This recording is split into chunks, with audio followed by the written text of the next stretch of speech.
성도 여러분을 축복합니다. 오늘도 지난주에 이어서 베드로 사도의 설교 말씀을 함께 살펴보고자 합니다. 지난주에 우리가 두 가지 메시지를 살폈지요. 첫째, 감정이 아닌 말씀에 근거한 믿음을 가지셔야 된다라고 그렇게 당부를 드렸습니다. 함께 따라해 볼까요? 감정이나 느낌이 아닌 말씀에 근거한 믿음을 가지셔야 합니다. 예를 들어서 내가 느끼기에 내가 구원받은 것 같은 느낌이 들면 구원받은 것이고, 그렇지 않은 것 같으면 구원받지 못하고 그런 게 아니라고 말씀드렸습니다. 우리의 느낌이나 감정과 상관없이 하나님의 말씀이 예수님을 믿으면 구원받는다 말씀하셨다면 그 말씀에 근거하여 믿는 믿음이 진짜 믿음이다, 이렇게 말씀을 드렸습니다. 이와 같이 말씀에 근거한 믿음의 소유자들 되시기를 간절히 축복합니다. 두 번째로 이런 메시지를 전했습니다. 복음의 핵심은 십자가와 부활이라고 말씀을 드렸습니다. 한번 따라해 볼까요? 복음의 핵심은 십자가와 부활입니다. 예수님께서 십자가에서 죽으시고 부활하셨다. 이걸 그저 머리로만 아는 게 아니라 나를 위한 사건임을 인정하는 것이 올바른 믿음이라고 말씀을 드렸습니다. 아울러 다른 것들은 다 믿는다 할지라도 십자가와 부활을 믿지 못한다면 그 믿음은 진짜입니까? 가짜입니까? 가짜라는 거예요. 바라기는 우리 성도님들께서 다른 것들은 다 잊어버린다 할지라도 예수님께서 나를 위해 십자가에서 죽으시고 부활하심을 마지막 호흡 다하기까지 고백하실 수 있기를 간절히 축복합니다. 오늘도 이어서 말씀을 나누고자 하는데, 원래는 이제 42절까지 나누려고 했는데 설교가 너무 길어져가지고 제가 35절까지만 끊어서 오늘 함께 살펴보도록 하겠습니다. 오늘 본문에서는 한 가지 메시지에 집중하기를 원하는데, 우리 세 번째 메시지는 이렇습니다. 우리 함께 따라하겠습니다. 셋째, 구약과 신약 모두를 하나님의 말씀으로 받아야 합니다. 그리스도 중심으로 성경을 읽어나가야 합니다. 뭐와 뭐 모두를 하나님 말씀으로 받으셔야 된다고요? 구약과 신약. 그리고 누구를 중심으로 성경을 읽으셔야 된다고요? 예수 그리스도. 우리 예전에 한번 다 배웠던 건데 그래도 한번 테스트 한번 해볼까요, 여러분? 이런 구약이 어떤 뜻입니까? 옛날 약속이란 뜻입니다. 한번 따라해볼까요? 옛날 약속. 그러니까 하나님께서 예수님이 이 땅에 오시기 전에 주셨던 약속이 담겨있는 책이 뭐라는 거예요? 구약 성경입니다. 신약은요? 새로운 약속. 예수님이 오신 이후의 일들을 우리 가운데 다루고 있다는 거예요. 쉽게 이야기하면 이런 구약은 여러분 오실 예수님에 대해서 한 약속을 담고 있는 책이 구약이고, 신약은 오신 예수님과 다시 오실 예수님에 대한 약속을 담고 있는 책이 뭐라고요? 신약이다. 근데 이 두 가지 모두를 하나님의 말씀을 받는 게 중요하다. 지금 이 메시지를 전하려고 하는데 한번 잘 들어보시기 바랍니다. 지난 주일 설교 가운데 제가 여러분에게 예표라는 말을 설명해 드린 적이 있습니다. 한번 따라해 볼까요? 하나님의 예표하심. 예표입니다. 예표. 쉽게 이야기해서 말씀 가운데 앞으로 이루실 일들을 미리서 나타내는 것이 뭐라고요? 예표라고 제가 말씀을 드렸습니다. 그래서 구약 성경을 읽어보면 앞으로 신약 성경 가운데 이루실 일들을 여러 가지 방법과 말씀으로 예표하신 것을 확인할 수 있다는 것이죠. 또한 신약 성경 가운데서는 우리 시대에 이루실 일들에 대해서도 예표하고 계신다는 것입니다. 이는 구약도 마찬가지입니다. 우리 시대에 이루어질 일들을 구약과 신약 모두에서 우리 함께 이렇게 예표하는 것도 우리가 살펴볼 수 있다는 것이죠. 우리는 여기에서 중요한 성경의 한 가지 특징을 발견하게 되는데, 구약과 신약은 서로 분리가 되는 것이 아니라 서로 긴밀하게 연결되어 하나의 성경을 이루고 있다는 것입니다. 예를 들어 볼까요? 지난주에 창세기 3장 말씀에서 하나님께서는 아담과 하와에게 어떤 옷을 입혀주셨죠? 가죽옷을 입혀주셨습니다. 제가 이때 가죽옷을 입혀주신 것이 신약의 어떤 사건을 예표한다라고 설명드렸습니까? 예수님의 십자가 사건을 예표한다라고 말씀을 드렸습니다. 오늘 본문 말씀도 마찬가지입니다. 베드로 서도는 다윗이 고백했던 시편의 말씀들이 예수님의 십자가 부활의 사건을 미리서 예표한다라고 지금 설교 가운데 선포하고 있다라는 거예요. 이 내용을 오늘 우리가 함께 읽은 25절부터 35절까지 말씀 전체가 다루고 있다라는 것이죠. 일단 우리가 말씀을 쭉 한번 연속해서 살펴보기로 하는데 그냥 읽으시면 내용이 여러분한테 좀 어려울 수 있습니다. 이제 방금 전에 했던 메시지가 핵심적인 메시지여서 바로 본론으로 들어가서 메시지를 전해도 되는데 어쨌든 오늘 본문도 좀 이해하면 좋지 않습니까? 그래서 좀 어렵긴 하지만 제가 하나씩 여러분에게 풀어드릴 테니까 여러분 한번 잘 들어보시면서 따라오시기를 바랍니다. 그러고 나서 방금 이야기했던 예표하심에 대한 말씀을 조금 더 이어가 보도록 하겠습니다. 먼저 29절에서 이렇게 선포하시죠. 우리 29절 말씀 다시 한번 더 읽어보겠습니다. 시작. 형제들아, 내가 조상 다윗에 대하여 담대히 말할 수 있노니 다윗이 죽어 장사되어 그 묘가 오늘까지 우리 중에 있도다. 아멘. 누구에 대해서 지금 이야기를 하고 있습니까? 다윗이요. 보통 우리나라 사람들에게 우리 역사상 가장 위대했던 위인을 꼽으라면 세종대왕 이순신 장군은 꼭 들어갑니다. 그렇죠? 보통 우리가 세종대왕 이순신 다 이렇게 뽑지 않습니까? 근데 마찬가지로 이스라엘 백성들에게도 손꼽히는 믿음의 조상 가운데 반드시 다윗이 들어간다는 것입니다. 왜냐하면 다윗 왕 때 가장 강성한 나라를 이루기도 했고 신앙적으로도 크게 존경을 받았기 때문이죠. 그래서 베드로는 청중들의 이해를 돕고 확실한 근거를 제시하기 위해서 지금 다윗 왕을 먼저 이야기를 한 것입니다. 그런데 이 다윗에 대한 해석이 특별했다는 거예요. 30절 말씀을 보십시오. 30절에서 그를 가리켜 뭐라고 칭하고 있습니까? 선지자라고 이야기하고 있습니다. 즉 다윗이요 단순히 역사 가운데 왕이었던 사람으로 끝나는 것이 아니라 하나님께 예언의 말씀을 받아 미리서 일어날 일들을 앞을 내다봤던 사람이 누구라는 거예요? 다윗이었다는 것입니다. 그 이유인즉 25절부터 28절까지에서 말씀에서 인용한 시편 16편의 다윗의 시 때문입니다. 그러니까 25절부터 28절까지의 내용이 시편 16편 말씀을 지금 인용하고 있다는 거예요. 그런데 이걸 여러분이 잘 이해하셔야 합니다. 시편 16편 말씀 저를 보십시오, 여러분. 시편 16편 말씀은요 1차적으로 화자가 누구일까요? 다윗입니다. 다윗이 하나님께 올려드린 고백을 담고 있는 시가 이 시편 16편입니다. 하지만 앞으로 예수님을 통해서 이루실 일들을 다윗의 입을 빌려 이 시편 16편 가운데 동시에 증거하고 있다. 베드로 사도가 이렇게 해석을 했다는 것입니다. 이 말 이해되셨습니까? 이제 제가 몇 번 좀 반복을 할게요. 그러니까 잘 이해하려 따라오시기 바랍니다. 그리고 이 방식이 되게 독특한데 여러분 1차적으로 이 시편 16편은 누가 지은 시예요? 다윗이었잖아요. 그러니까 이 시편에서 나라고 나온 사람은 1차적으로 누구를 가리켜요? 다윗입니다. 여러분 화자가 다윗인 것은 맞는데 동시에 예수님이시기도 하다. 이런 이해를 가지고 있다는 겁니다. 여러분 이 말 잘 이해 안 가시죠? 예. 제가 조금 더 여러분에게 예를 들어보겠습니다. 제가 제 아내에게 이루어질 일들을 마치 제가 아내가 되어 말하는 것처럼 이야기를 했다는 것입니다. 이거 이해되셨습니까? 마찬가지로 여러분 말하는 화자는 다윗인 건 맞아요. 그런데 동시에 다윗의 이야기이기도 하지만 누구의 이야기이기도 하다는 거예요? 예수님에 대한 이야기이기도 하다는 거예요.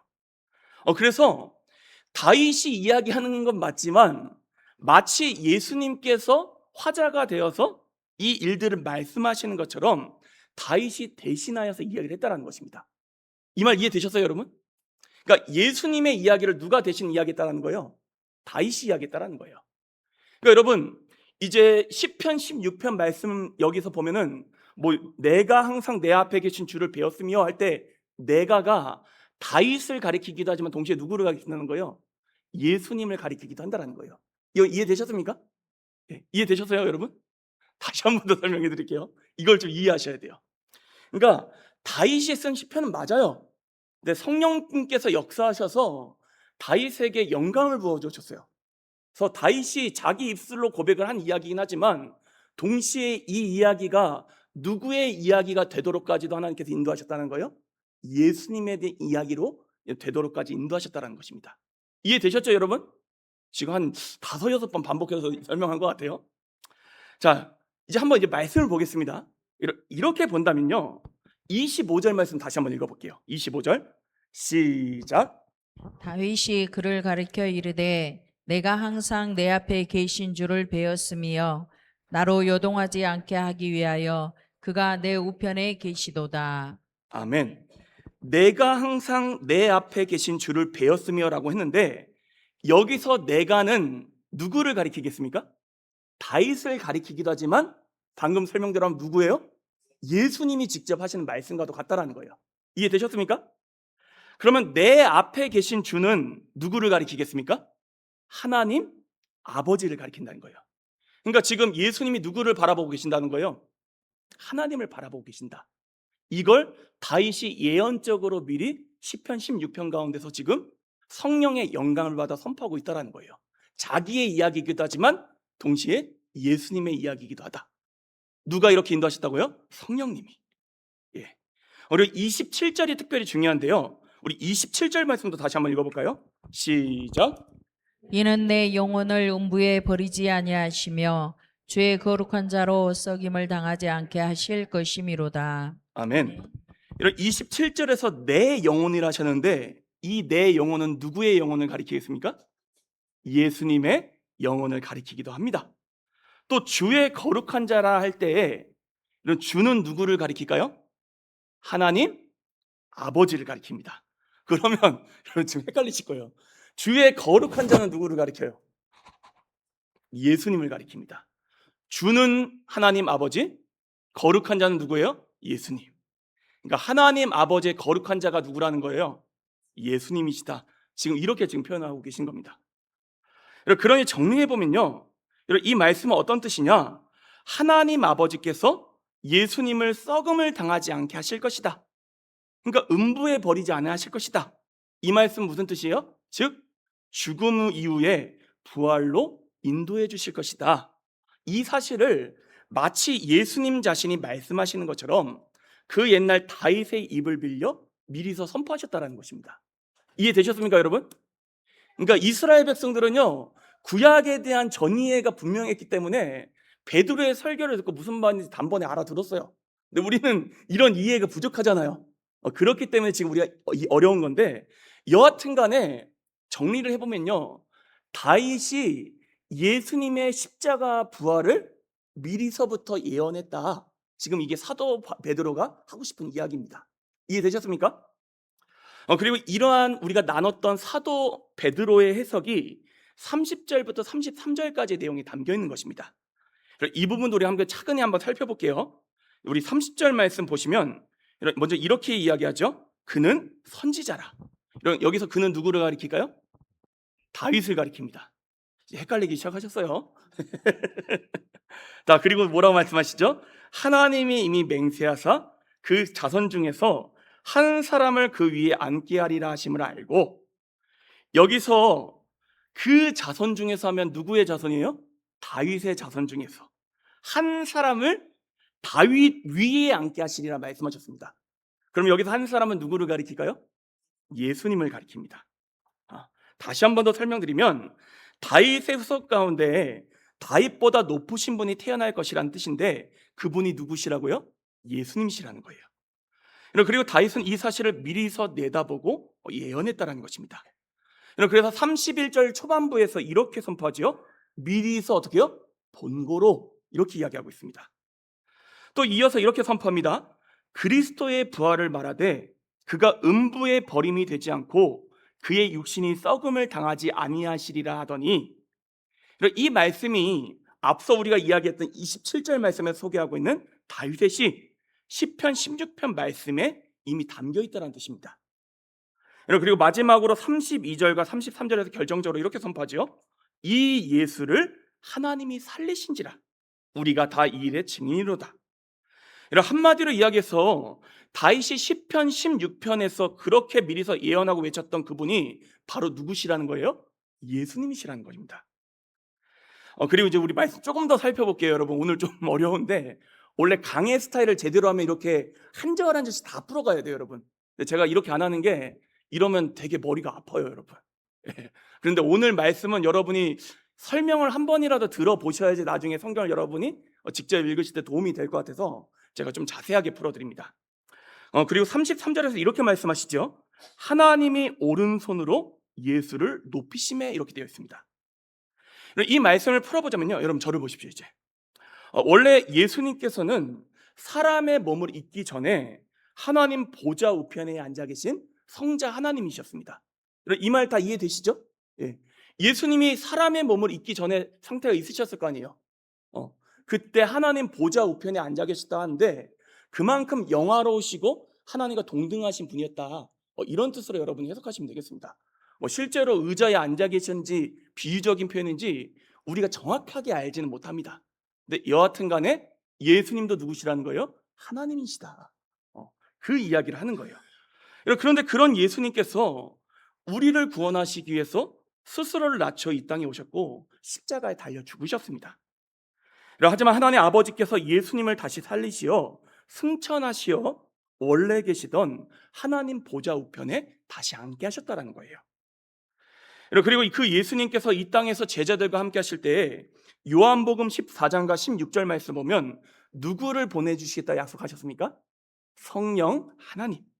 성경 표현대로 하면 또 다른 보혜사 성령님을 보내주시기로 약속해 주셨습니다. 하나님 보좌 우편에 앉아 계신 그 예수님께서 하나님 아버지를 통해 우리에게 약속하셨던 그 성령님을 보내주셨고, 베드로 사도의 설교를 듣고 인들이 본 그 모든 놀라운 이적들을 성령님께서 일으키셨다는 것이죠. 여기까지 좀 이해가 되셨습니까? 이해가 안 되신 것 같은데.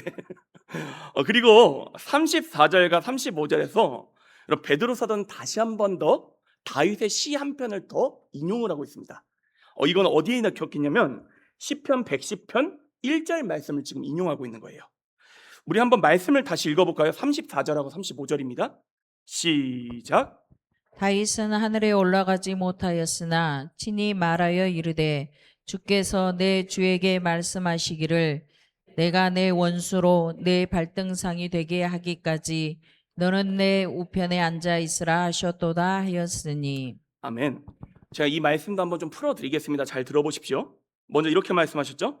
다윗은 하늘에 올라가지 못하였으나 친히 말하여 이르되. 예. 이 말씀이 어떤 뜻이냐면요, 지금 다윗의 시편을 베드로가 인용하고 있잖아요. 그렇죠? 근데 이렇게 인용한 이유가 다윗을 전하기 위함입니까? 예수님을 전하기 위함입니까? 예수님을 전하기 위함이라, 그런 뜻으로 지금 이야기를 하고 있는 것입니다. 왜냐하면 다윗은 죽어서 여전히 하나님 품에 안식하며 예수님 다시 오시는 재림의 날을 기다리고 있지만 유일하게 다시 살아나셔서 하나님 보좌 우편에 앉아 계신 분은 오직 누구뿐이라는 거예요? 예수님뿐이시다. 그러니 지금 내가 이렇게 시편을 인용하는 건 다윗을 전하고자 하는 게 아니라 예수님을 전하고자 하는 겁니다. 지금 이 이야기를 지금 이 말씀 가운데 설명하고 있는 것입니다. 그리고 말씀에서 또 이렇게 이야기하고 있는데 이 34절과 35절에서 보면 이렇게 말씀하셨죠. 주께서 내 주에게 말씀하시기를 내가 내 원수로 내 발등상이 되기까지 너는 내 우편에 앉아 있으라 하셨도다 하셨으니. 자, 말씀을 보면서 여러분 들으십시오. 맨 처음 주께서라고 했습니다. 여기서 주께서는 누구를 가리키겠습니까? 하나님 아버지. 내 주에게 말씀하시기를 했어요. 여기서 내 주는 누구를 가리키겠습니까? 잘 따라오시네요. 지금 다윗이 하나님을 향해 주라고도 고백하지만 동시에 예수님을 가리켜서도 뭐라고 고백하고 있습니까? 내 주라, 이렇게 고백하고 있습니다. 그리고 다윗의 주이신 예수님께서 어떻게 되셨다고요? 내 원수, 즉 죄와 사탄의 세력을 완전히 멸망시키고 예수님께서 온전히 높임을 받으실 때까지 그 예수님을 어디에 앉게 하셨다는 거예요? 하나님 보좌 우편에 앉게 하셨다. 이렇게 지금 말씀이 선포하고 있습니다. 이 사실에 대해서 우리가 잘 알고 있는 말씀이에요. 빌립보서 2장 9절 이하의 말씀을 보면 이렇게 선포하는데 여러분 잘 들어보시기 바랍니다. 이러므로 하나님이 예수를 지극히 높여 모든 이름 위에 뛰어난 이름을 주사 하늘에 있는 자들과 땅에 있는 자들과 땅 아래에 있는 자들로 모든 무릎을 예수의 이름에 꿇게 하시고 모든 입으로 예수 그리스도를 주라 시인하여 하나님 아버지께 영광을 돌리게 하셨느니라. 이 내용이 바로 지금 베드로 사도가 이야기하는 설교 내용과 일맥상통하는 것입니다.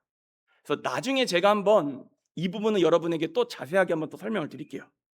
여하튼 간에 정리해 보면요, 이제 여기서부터 잘 들으시면 됩니다. 이제 앞에 내용이 너무 어렵습니다, 목사님, 그러신 분들은 여기서부터 잘 들으시면 돼요.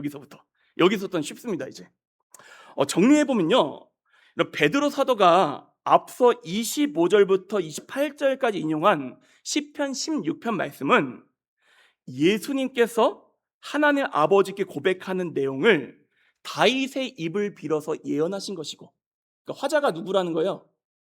예수님. 예. 그리고요, 시편 110편 말씀은 하나님께서 예수님에게 행하시는 일을 다윗이 직접 바라보는 관점에서 예언하는 내용을 담고 있다는 것입니다. 이 말 이해되셨습니까? 예. 이해 안 되셨어요? 여러분 넘어가세요. 나중에 제가 또 설명해 드리겠습니다. 그리고 여하튼 간에 두 말씀 모두 다 예수님의 십자가 부활을 미리서 예언한 말씀이라는 것이죠. 이건 이해되셨죠, 여러분? 예. 여하튼 간에 말씀을 잘 이해하시라고 제가 길게 풀어드렸습니다만, 여러분 핵심은 이거라는 거예요. 이런 구약의 수많은 사건과 인물들은 결국 신약에서 이루어질 일들을 예표하고 있으며, 이런 구약과 신약은 서로 유기적으로 연결된 하나님의 말씀이라는 것입니다. 그리고 중요한 또 한 가지요, 이런 구약에서 기록된 수많은 사건과 인물들의 이야기는 결국 누구를 가리키기 위해서 우리 가운데 말씀으로 전해졌다는 것입니까? 예수님을 전하기 위함이다. 이 이야기를 제가 지금 길게 설명을 드린 거예요, 여러분. 그러니 여러분, 바른 성경을 읽기는 어떻게 되냐? 구약과 신약 모두를 하나님의 말씀으로 받는 게 중요하다는 것입니다.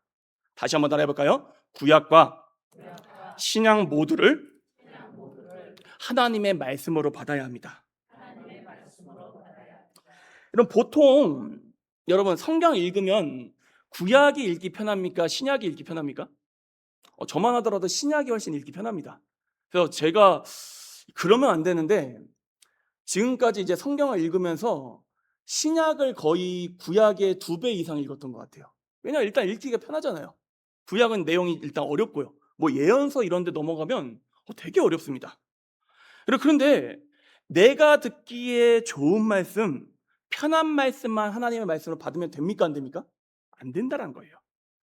구약 성경이든 신약 성경이든 한 구절 한 구절 모두를 하나님의 말씀을 받는 게 너무나도 중요하다는 것입니다. 그래서 제가 주일 오전 예배 설교할 때 여러분 잘 보십시오. 보통 제가 신약의 말씀만 싣습니까? 구약의 말씀만 싣습니까? 아니면 구약과 신약 모두를 본문으로 싣습니까? 구약과 신약 모두를 보통 본문으로 싣습니다. 왜냐하면 이를 통해서요, 구약과 신약 말씀 모두가 하나님의 말씀을 선포하기 위함이라는 것이죠. 실제로 우리 교회사 가운데 어떤 일이 있었냐? 이제 어떤 이단이 있었어요. 이 이단이 어떤 이런 일을 저질렀냐면, 이제 구약 성경에 나오는 하나님이 너무 무섭고 잔인하신 거예요. 그래서 구약 성경은 성경이 아닌 것 같아. 자기 마음대로 이제 성경을 갖다가 쳐내려갑니다. 그리고 자기 입맛에 맞는 성경들만 모아가지고 자기 나름대로 성경을 펼쳐냅니다. 여러분, 이거 맞습니까? 틀립니까? 이러면 안 된다는 거예요. 이게 이단입니다, 이단.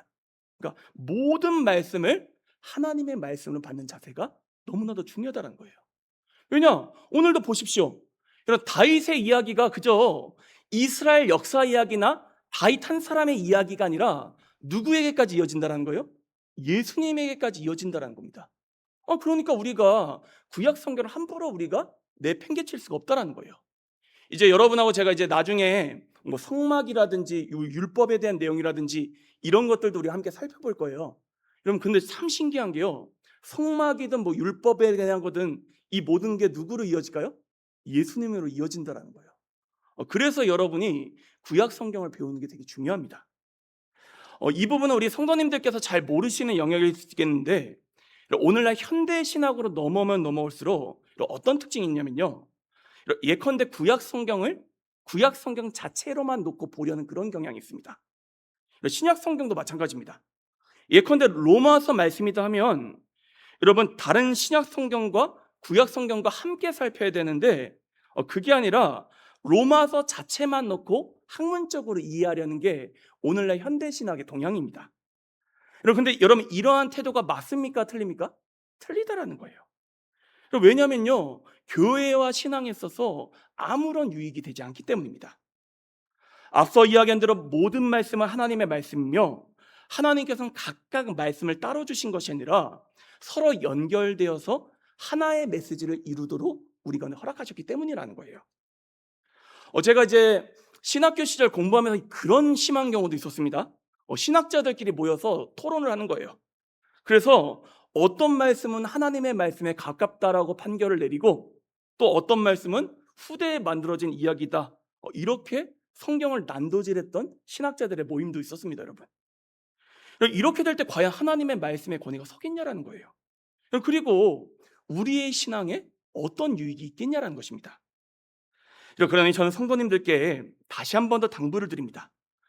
모든 말씀을 하나님의 말씀으로 받으시기를 간절히 축복합니다.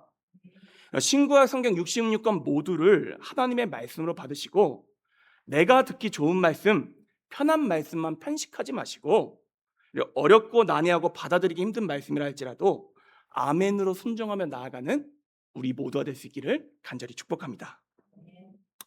아울러 구약 말씀이든 신약 말씀이든 누구를 중심으로 읽어나가야 할까요? 예수 그리스도.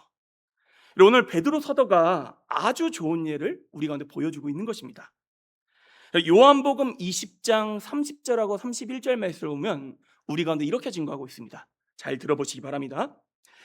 예수께서 제자들 앞에서 이 책에 기록되지 아니한 다른 표적도 많이 행하셨으나 오직 이것을 기록함은 너희로 예수께서 하나님의 아들 그리스도이심을 믿게 하려 하며 또 너희로 믿고 그 이름을 힘입어 생명을 얻게 하려 함이라.